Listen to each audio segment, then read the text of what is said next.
Hello, good afternoon, everyone. Welcome to today's Palliative Care Echo Clinic. So great to have you joining us.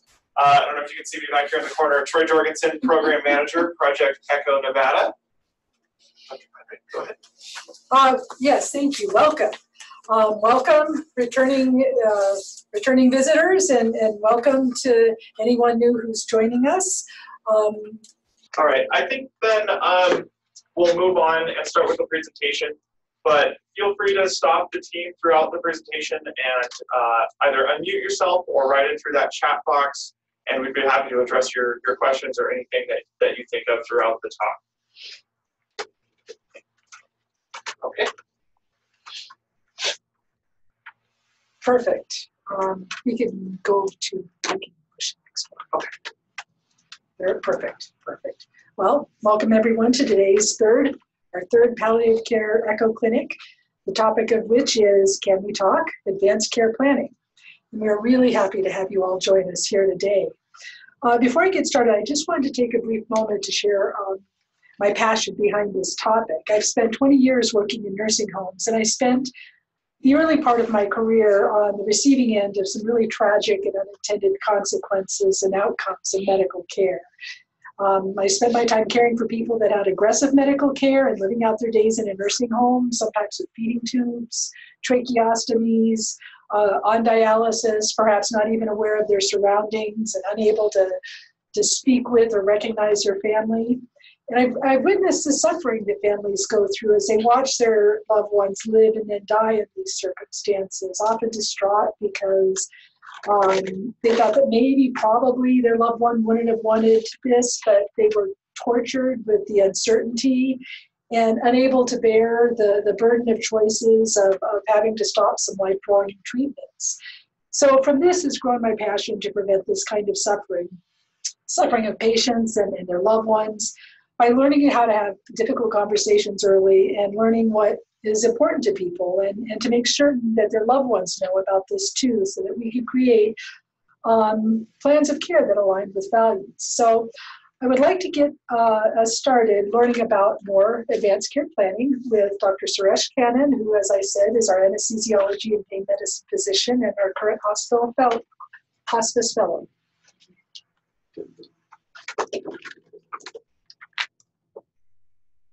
And I missed just mentioning our objectives for today, where Dr. Kannan is going to define advanced care planning, and he's going to explain some goals and benefits of advanced care planning. We'll talk about techniques for initiating serious conversations and approaches to determine a person's values, and we're going to provide you with some easily to use resources for advanced care planning that are free, and then finally recognize approaches to funding and billing for such. So, Dr. Kannan. Thank you, Dr. Conroy. Good afternoon. So we're going to start today's discussion by going to ancient Rome. So in ancient Rome, it was the practice to accord victorious generals and emperors a triumph. And a triumph was akin to, in modern parlance, a military parade, which brings us to Marcus Aurelius, one of the most famous Roman emperors and a Stoic philosopher. So, Marcus Aurelius returns from yet another victorious campaign, and he's accorded the triumph by the Senate and the people of Rome. So he addresses his victorious troops, thanks them for the service, and he starts the procession. He gets onto his chariot, and just behind him is his auriga, a slave who's also a great gladiator. And he holds a laurel wreath right on top of Aurelius's head. And guess what? Lest the emperor get a bloated head because of the adulation and the praise of the populace, he whispers into the emperor's ears, "Memento homo, memento mori." Memento homo, remember that you're human. Memento mori, remember that you shall die one day. So, why I wanted to share this story was to remind everyone here, we are all mortal, we shall all die. But, much more importantly, I wish to share this story because we are all uncomfortable talking about death, talking about dying. I also want to dispel a myth. And guess what the myth is? Next slide. Yeah. That ACP means or is relevant only in the context of death or dying. ACP is a process that supports adults at any stage or any age or any state of health in understanding and sharing their personal values, life goals, and preferences regarding future medical care. Perhaps the most difficult question patients and family face is, which medical treatment is right for me? As healthcare providers, we bear the responsibility to help the patients explore treatment options and to help them formulate their preferences based upon their values and a risk-benefit analysis. What does advanced care planning include?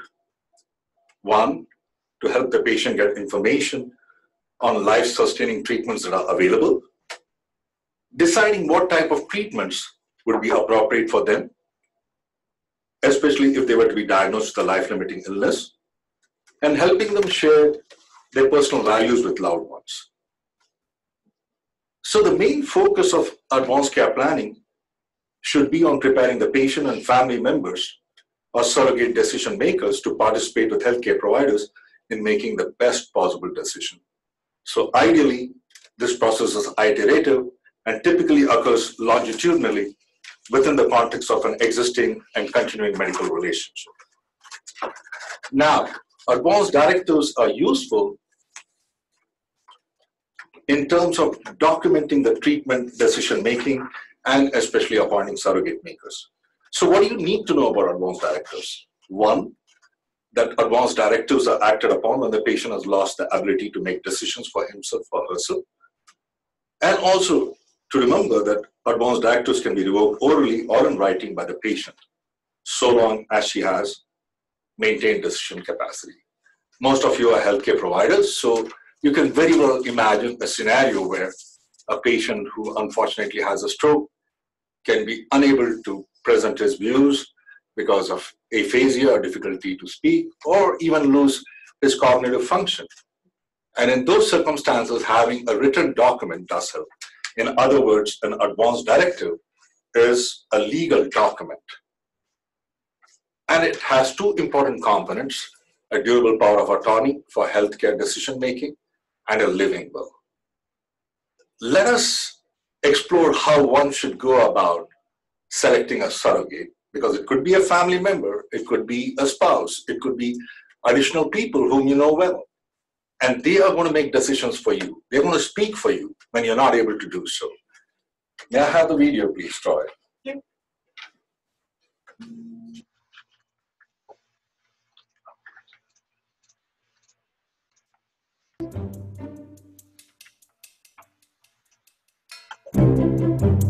Be your healthcare proxy? Like if you need someone to tell the doctor what to? I just go with whatever the doctors say. I wouldn't want to bother them. They're so busy. Doctors know best, right?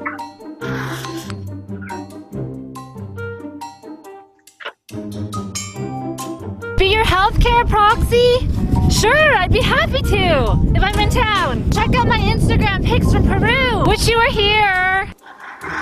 Oh, I could never let you go. I can't even throw a plant away. As long as it's got one little green leaf. I'd be like, can't we upload her to the cloud? Yo, heck yeah! I've given this a lot of thought. Let me tell you what decisions you're best off going with. You never let them resuscitate you. And if they even try to hook you up to one of those breathing machines, never! I got this! I totally got this!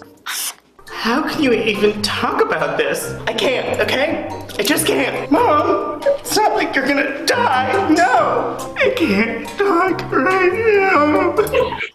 Oh wait, did I show you that meme from iFunny? The cat and the dishwasher? Oh my gosh, okay. So the cat's like, bleh. And then he's like, wow! Oh wait, sorry, what?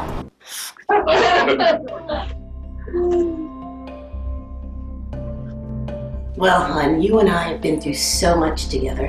Here's what we'll do. We'll sit down, we'll get a cup of coffee, and you tell me what matters to you.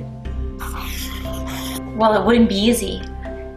I mean, I'd be sad, but I'd have your back.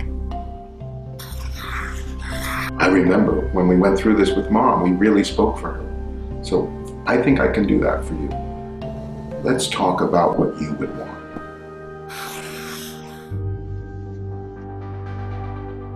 Thank you, Flora.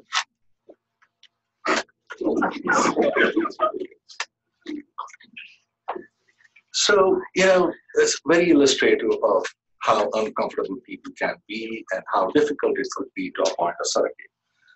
So, you should choose a person who meets the following criteria for your surrogate. One, that person should be willing and able to discuss medical care and end-of-life issues with you, can be trusted to make decisions that adhere to your wishes and values, and can be trusted to be your advocate if there are disagreements. So that's why one cannot understate the importance of having a healthcare surrogate and to take advantage of an advanced directive to ensure that you do have one. The living will is a document which translates your desires with regard to your care on paper so that there's no ambiguity about it.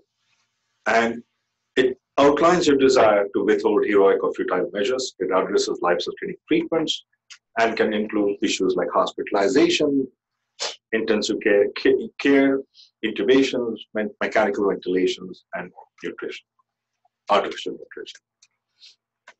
However, like any other document, a living will cannot foresee all possibilities as to how your end is going to be.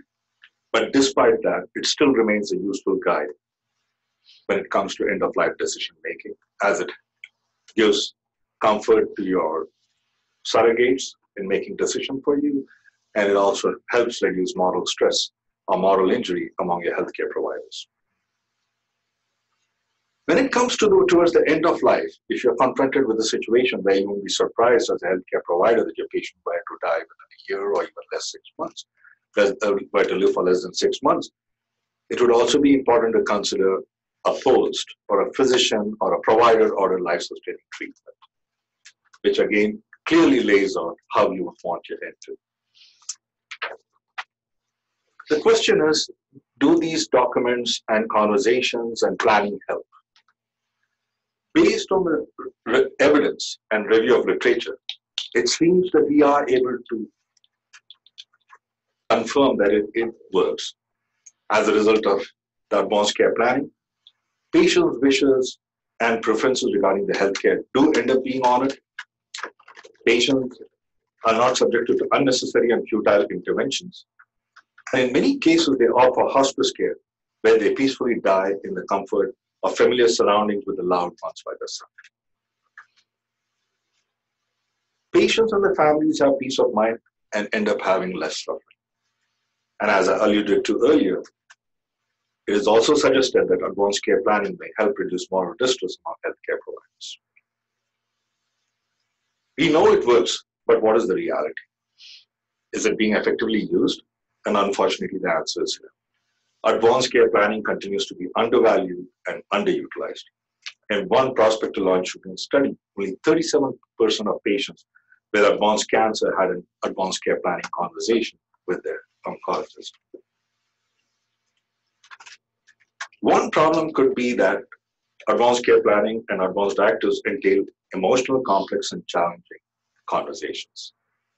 In a country as beautiful as ours and yet as diverse, we have to remind ourselves that it's important to remember that ethnicity, religious and cultural influences, along with educational and social economic status, impact these conversations. Obviously, communication is the key to succeeding in these crucial conversations. Many healthcare systems are involved in promoting this among the healthcare providers. So, like the VA at Reno, and so does the renowned medical center. And Kaiser Permanente in a neighboring state refers to advanced care planning as life planning and educates its healthcare providers. CNN, in a segment on end-of-life care discussions, reported that while many doctors agree that such planning is important, they acknowledge that they're not sure of what to say and how to engage in such conversations. As Program Director of the Palliative Care Program here at the University of Reno, Dr. Conrad has taught many fellows and continues to teach her fellows and healthcare providers at VA Reno in how to engage patients and the surrogates in such important discussions. So it's my privilege to ask her, how does one go about these crucial conversations? Dr. Conrad. Thank you, Dr. Before I get started into the discussion about approaching these conversations, I would just have another comment to add on to what Dr. Khan had to say about advanced directives. Research has shown that most older adults believe that the best time to do this planning and have these conversations is when they're in a good state of health and they're relatively well. So we recommend for all adults that you go ahead and designate a healthcare surrogate, power of attorney, and create a living will. But more specifically, for those who are seriously ill or near the end of life, we recommend also adding on either a non-hospital DNR order or a POLST. And POLST stands for Provider Orders for Life-Sustaining Treatments.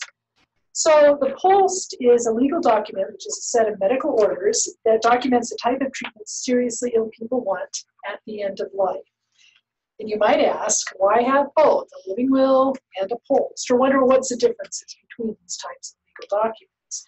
So I like to compare or describe a living will as sort of a wish list for a person of the type of care that they want at the end of life, whereas the POLST is an actual order, provider order that is portable. It has to be followed by healthcare providers in different settings, in the hospital, in the nursing home, or even in your own home where first responders like paramedics and the fire department would show up. So why do we want to have these conversations? Why do we want to do advanced care planning? Because there is a gap between what patients want and what they get. People with serious illness often have priorities other than simply living longer. They want a sense of control and completion and the opportunity to strengthen relationships. And an overwhelming majority of Medicare beneficiaries want to spend their final days at home, yet more than a third of them end up dying in the hospital. And aggressive care for the seriously ill can result in unintended consequences and suffering. For patients, they can have a lower quality of life and greater physical and psychological distress. And for caregivers, there's more depression and lower satisfaction with the care that's been given. And conversations are too little, too late, and they're not great. Multiple studies show people with serious medical illnesses often don't discuss end-of-life preferences at all, or first discuss them in the final days of their life. And many of the conversations that are had fail to address key elements of quality discussions, especially about prognosis.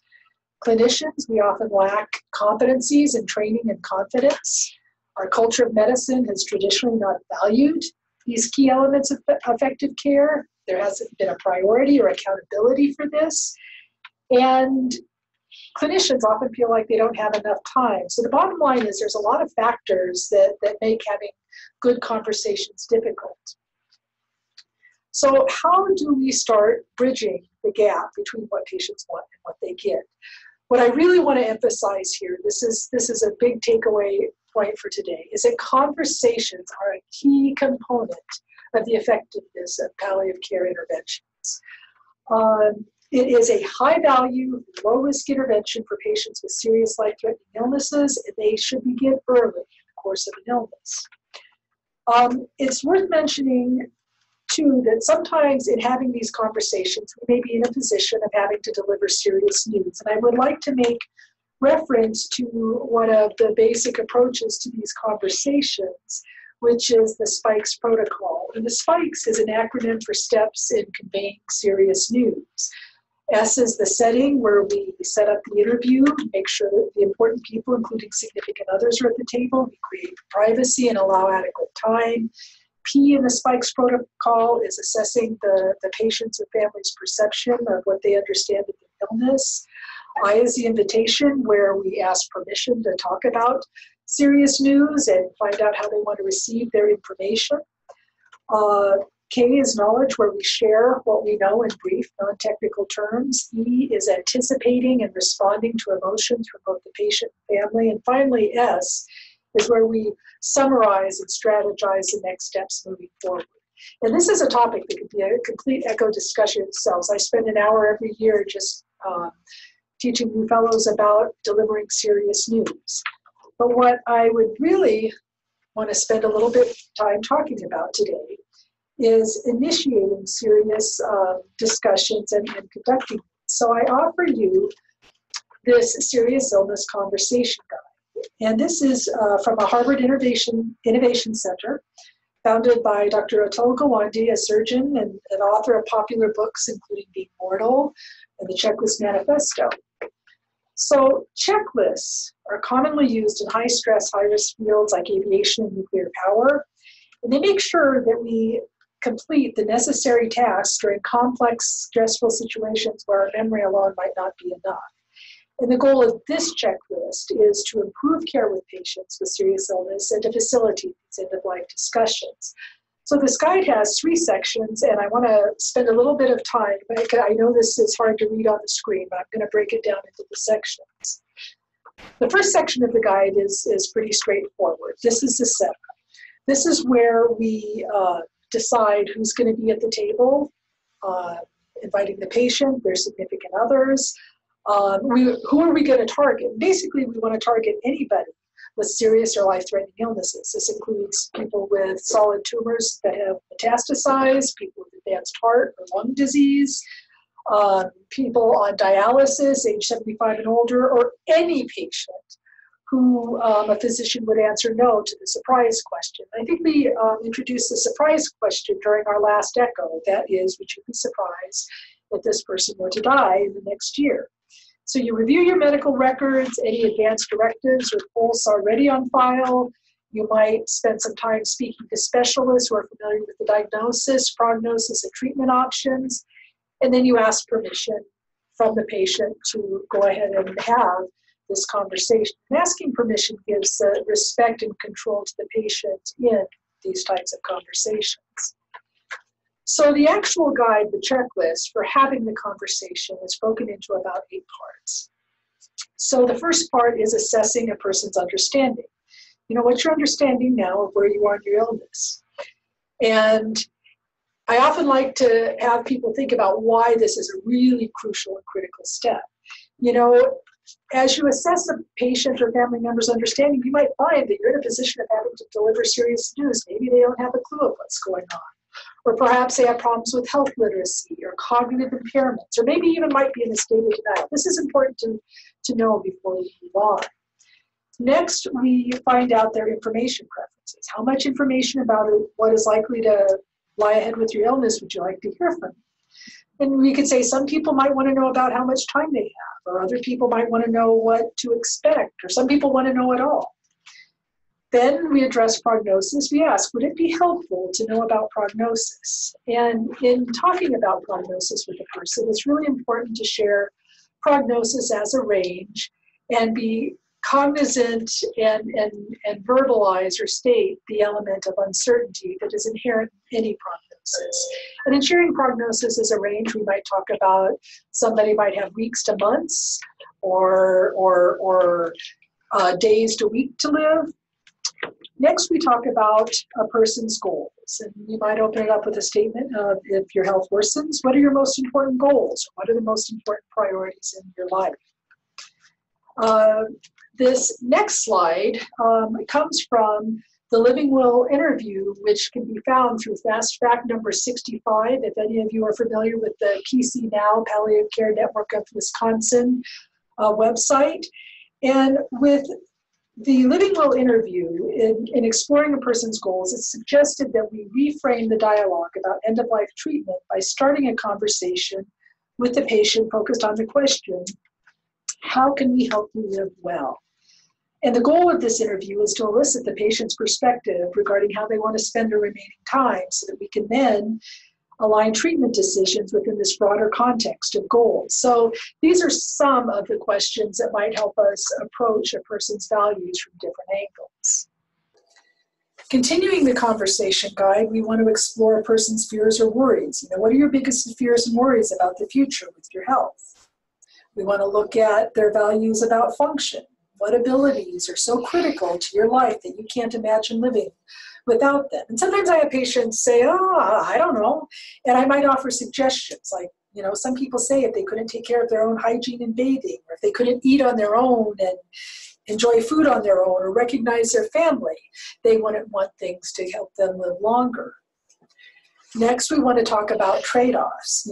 If you become sicker, how much are you willing to go through for the possibility of gaining more time? Are you willing to be in the hospital more than being at home, or spending more time in a nursing home, or having life-sustaining treatments like CPR or breathing machines to help you live longer? So this helps us get to the point of what a goal really is for a person. And finally, this is very important, how much does your family know about your priorities and wishes? And if they hadn't made it to this discussion, you might suggest a follow-up meeting with family or surrogate healthcare agents coming to the meeting. So the final part of the guide is pretty self-evident. You're going to validate, what you understood a person's values and goals are, and make a commitment to honor those and create a plan. And more importantly, you want to document this conversation. And again, another part of high value care is advice on communication to put this information into technology if there's medical records that allow this. What's interesting specifically, there is evidence behind the use of this guide. It's early. In March of this year, a JAMA article came out where they use this program in an outpatient oncology center. And some of the early findings so far is there's been significant reductions in anxiety and depressive symptoms among patients. But this is an ongoing study. They haven't yet been able to confirm that there is goal concordant care at the end of life, which is part of what we call a holy grail in palliative medicine. So I'd like to shift gears before we go on to the next section and just talk about a couple of case studies that I think studies in contrast that illustrate possible outcomes about conversations. So this first one is about an 87-year-old man with advanced lung disease. He uses oxygen all the time. He has early dementia and heart failure, and he had just had his 4th hospitalization this year for an emphysema flare-up. And the doctors came in like they do to all patients and say, if your heart stops, do you want us to try and start it? And he's like, yeah, give it a try. Either it works or it won't. So during his hospital stay, he suffered a complication of a pulmonary embolism, then went into cardiac arrest. He had CPR, and he lived to discharge to a nursing home with a tracheostomy and a feeding tube, and ultimately to be in a vegetative state. And his wife and daughter suffered greatly seeing him in this condition, but they were too afraid to pull the plug because they never talked about this and they never thought about this outcome. And he died 6 months later in the nursing home. And this, compared to this man, 79-year-old man with prostate cancer who is now resistant to all types of treatments. But early on, he had had conversations with his family and doctor, and he created an advance directive that included this really beautiful statement. I do not want to die looking at 4 walls and tubes. Let me see the trees and sky. I will not die in a hospital. So when he started losing weight and becoming physically weak, he enrolled in hospice care where he later died at home surrounded by his family and his beloved dogs. And I think, these contrasting case studies sort of point out what could be outcomes of quality conversations or the lack thereof that leads or doesn't lead to person-centered care. So now I'd like to have Stephanie speak a little bit, our core team member, about continuing our story from the social worker's perspective, advanced care planning. Did you want this? Tell me what to do. I'll tell you what to do. Push it up. I like that. I like telling doctors what to do. Shocking. It's the social worker's best job. That's right. I'll push you. Yeah. So I would like to speak specifically to the social workers in the room. One of the greatest acts a social worker can do for a patient is explain advanced directives in an efficient manner so that the patient's wishes are more likely to be understood and therefore honored. So how do we do that as social workers? I would suggest that we begin the discussion. So number one, support the person to choose a decision maker. And as you had seen in the video previously, it's really important who the decision maker is. This is the person's second voice.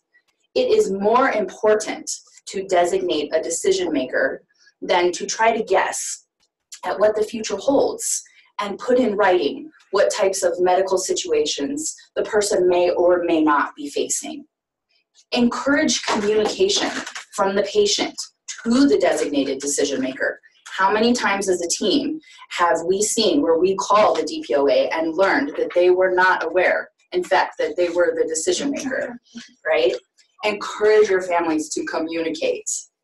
And also encourage the discussion about what a good death means. Elicit those values and those care goals. And if your person is unwilling to do a formal document, which we see often at the VA, ask them to designate a surrogate decision maker and then get a release of information to support that.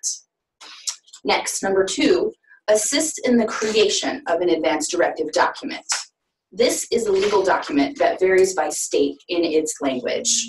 It is highly important that the social worker make every attempt to be available to facilitate an advance directive and guide the person through the document. I want to say that again, guide the person through the document. Educate yourself on the language used and be familiar with those life-sustaining treatments. Then you can teach your person and families about what those decisions actually mean.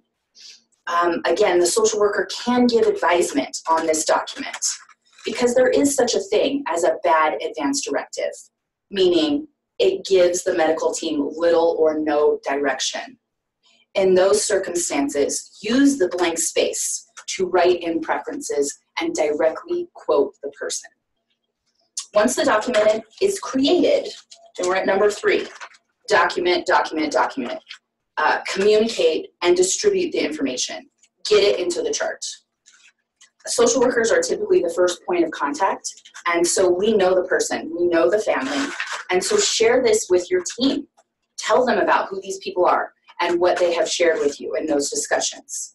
Then get that original document to the patient, copy to the DPOA if at all possible, and you can also put it into the living will lockbox and other forms to keep the document safe. Next slide.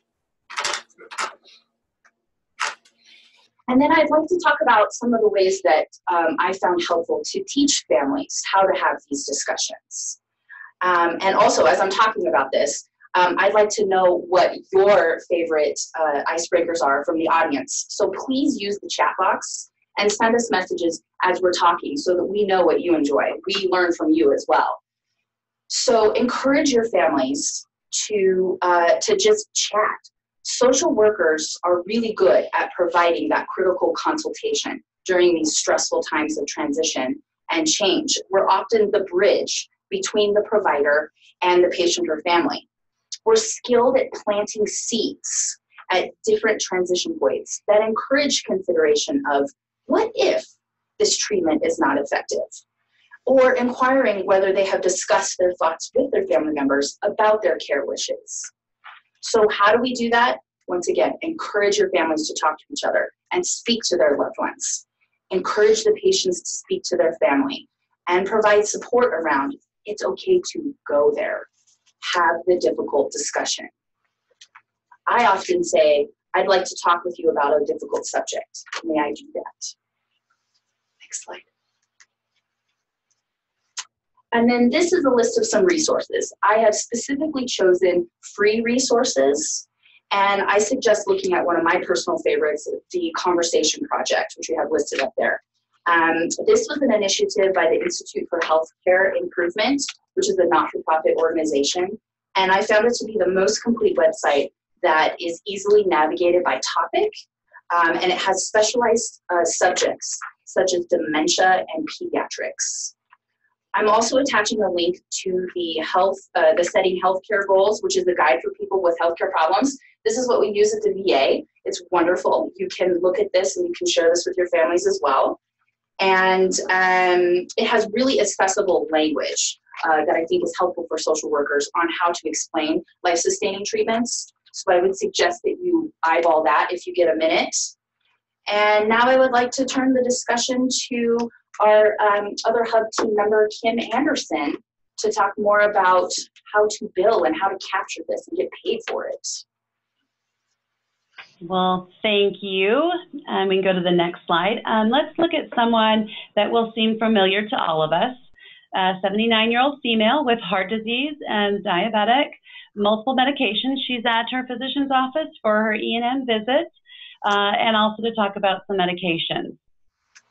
Additionally, her granddaughter's there with her, and they'd like to talk about short-term treatments, plus if possible to have a heart transplant, or rather the unlikeliness of having a heart transplant. They also bring up having an advanced care planning discussion, and a pulse form is completed. So in this case, the physician would report a standard E&M code, and then go ahead and bill one or both of the advanced care planning codes, depending on the duration of time. So again, advanced care planning codes and their visits are all based on time, not exactly what happens or what is completed. So how many of us or how many of you all are currently billing for advanced care planning conversations? In that room there? Project Echo room, so we have one? Yeah, Dr. Russell. Okay. Well, again, Nevada is setting the trends because here are some really sad numbers. Really not surprising, but rather sad. In 2016, only 1.9, so just under 2% of all Medicare recipients 65 and older had a documented advanced care planning conversation. So we definitely can get better and moving forward on that. So, okay, next slide.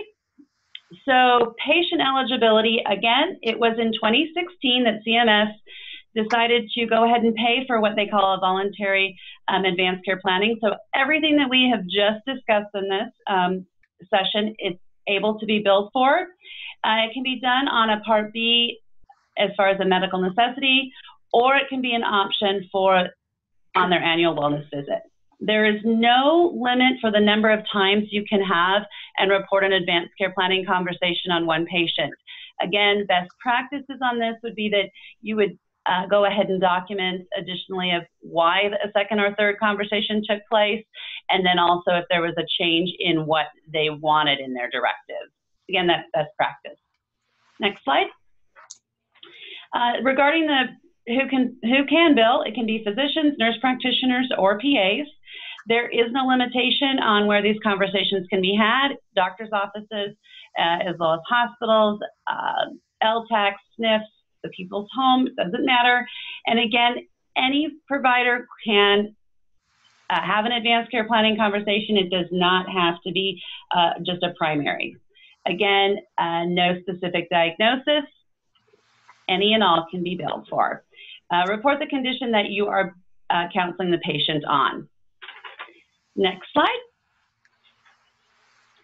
So, things to know and to do in order to be reimbursed. So the advanced care planning conversations, they must be held in person. This is the big thing, that we have to be in person. Again, and if there is a surrogate that needs to be there, they also have to be present. You need to also document it in the EMR. So the codes here, 99497, are used for the first 30 minutes, and they're paid $86 or thereabouts on outpatients and $80 on inpatient. Now, when you get into the 99498, this is used thereafter. So again, it's an additional $75 for each 30-minute period. Best practice, again, when you're thinking about what you're documenting as you're submitting these claims, it'd be the simple who was there, what was discussed, when did it occur. Again, you're documenting time. So it is recommended that you document the start time and the finish time. That would be best practices, but you can just indicate how many minutes were spent. And then what documents were used, and then also what documents were executed. So you may talk about a pulse form, but it may not be completed on that first advanced care planning conversation. Okay, next slide. Again, advanced care planning among board-certified hospice and palliative care physicians has really grown since 2016. Again, our board-certified hospice and palliative providers are billing more than anyone else in the United States, up from 27.6% to just under 36, so 35.9 in 2017. As far as the billing, again, goes, this is just some additional information on when and the modifiers used if you're billing it under the AWV, and also, again, what applies. A little information here on the critical access hospitals. And again, there's much more on that, but just a little tidbit here. Next slide. So one of my favorite illustrations on our varying perceptions, what would be a natural death in this case. So with that, I challenge all of us that advanced care planning is not discussing or talking about death. Rather, it is about how we want to live. Great, thank you, Kim. You're welcome. So we still have a few moments here. We'd like to open it up to you for any questions or cases that you might have. I want to make a clarification. Please, Dr. Brogan. On the billing piece, our billers said for like the first 30 minutes, you only have to do 17. So bottom line is, you know. Talk fast? No, not at all. Sometimes you have an initial conversation that really is like a 45-minute visit or something like that, or a 40-minute visit, but then after that, you may be talking to the surrogate, and that one could be a 20-minute. You can still, those are all advanced care planning. It's part of the whole thing that's happening, and you know, that may happen every day for like 4 days in a row, and I think you only have to have like, so 17 plus 30 is 47 minutes in order to bill both of them. Is that your understanding, Kim? Just a second. My understanding. Pardon? Go ahead. So thank you, Dr. Brogan. It is my understanding and I've had success with this, it's actually you're able to bill 99497. So you're able to bill the base advanced care planning conversation for anything that is 16 minutes and over. You go ahead and add on your additional coding once you hit that 31st minute. So it's 16 minutes and over. If you're only having a 5-minute conversation, you can't bill for it. Great. Okay. Thank you. Okay. Very welcome. I just want to say on the billing portion, this is a very, very simple portion. We've discussed this now on all 3 of our echoes, that billing and funding is very specific, but we're just trying to get you some options and resources, and again, just the basic knowledge. So.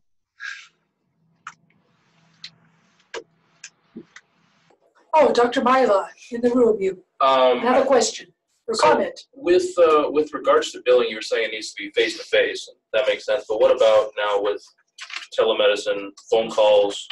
Let's just say you have a patient that you saw and they discharged home, and you carry on the conversation by phone. They don't have a webcam, so it's not necessarily face-to-face, but you're still having the conversation with them and their family. So, Doctor, I would agree with you. Unfortunately, CMS does not. It's, I think it must be face-to-face. Hospices, you have got to be able to touch the person. Gotcha.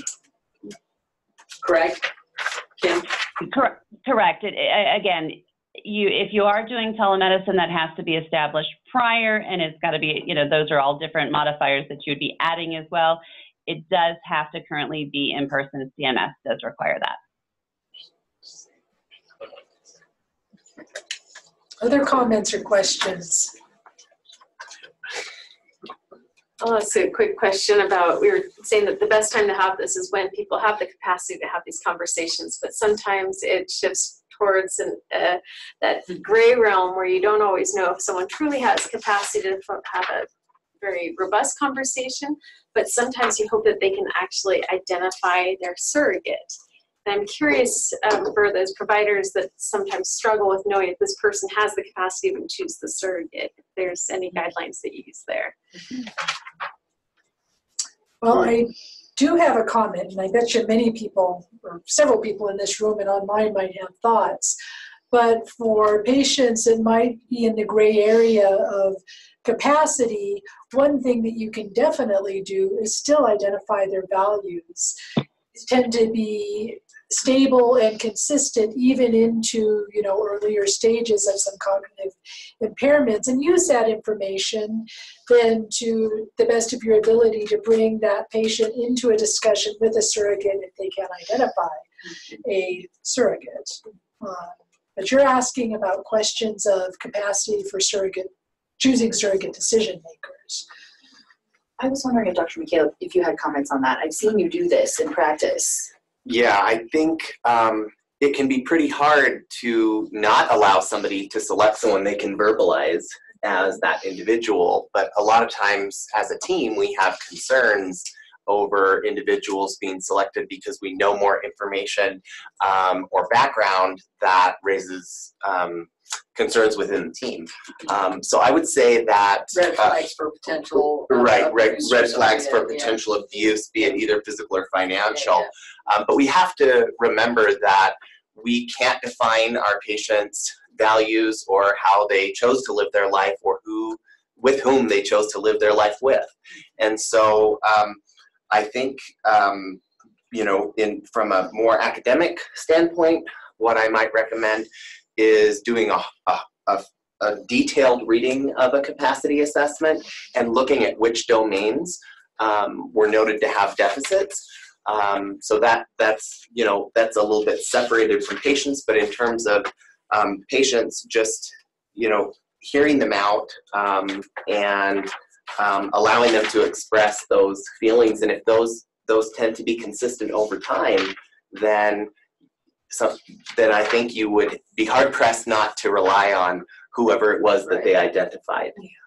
We can get into really, really gray areas. If we work in the hospital setting or in the nursing home in Nevada, we are legally obligated to actually sign a certificate that the person has the capacity to make certain legal decisions, such as creating a living will and appointing a power of attorney. We have to sign that they have capacity. Outside of the hospital and nursing home setting, you know that there isn't that same burden of proof. But if we have reason to question a person's capacity in making choices, perhaps we don't allow the legal process of, you know, creating an advance directive and choosing a surrogate. But we've got, you know, national or federal guidelines and the hierarchy of surrogacy choices that we go to. It would be nice, I would think, if somebody's capacity was questionable, if their choice matched up with the hierarchy of surrogacy choices. Right. If that Which is spouse, children, we can jump up to parents or grandchildren, right? Well, each state has its own hierarchy, so you need to know your own states. But the other thing, and this happened recently, which was really quite interesting, because it was a pregnant woman who had schizophrenia. I didn't believe she was pregnant. So the whole concept is so capacity, you can't say, well, you're capacitated to decide this and not capacitated to decide that. So what ended up happening in this particular situation, since it was outpatient, they went to the bioethics team at Renown and asked for a bioethics consult. So, I mean, if it really is that fuzzy and you're that concerned about the patient, I recommend using your in-hospital bioethics. For the situation. Don't ever make that decision by yourself. Right. Yeah. This is always good, a team decision. And we've got Miriam. Yeah, Miriam, go ahead. Yeah, just something to think about when you're dealing with fuzzy capacity is to think about, you know, if it's a matter of the person maybe have permanent cognitive changes, but maybe has is just having, you know, I'm blanking all of a sudden.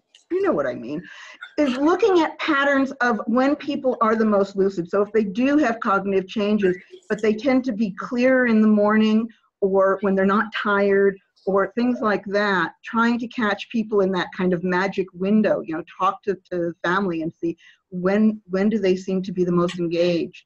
And that can help you at least have some conversation with them. It's clearly the voice of experience. Okay, I think we'll wrap up there for the day since we're a little over time. So we will be back with this clinic next month. It's going to be Friday, August 16th. We're going to be talking about hospital-based palliative care. So I hope you will all join us for that one. And please, this is Troy. Feel free to reach out to me anytime in the meantime if you have any questions or concerns. So thank you, everyone, for joining us. And Kim, can you please stay around? I can. All right.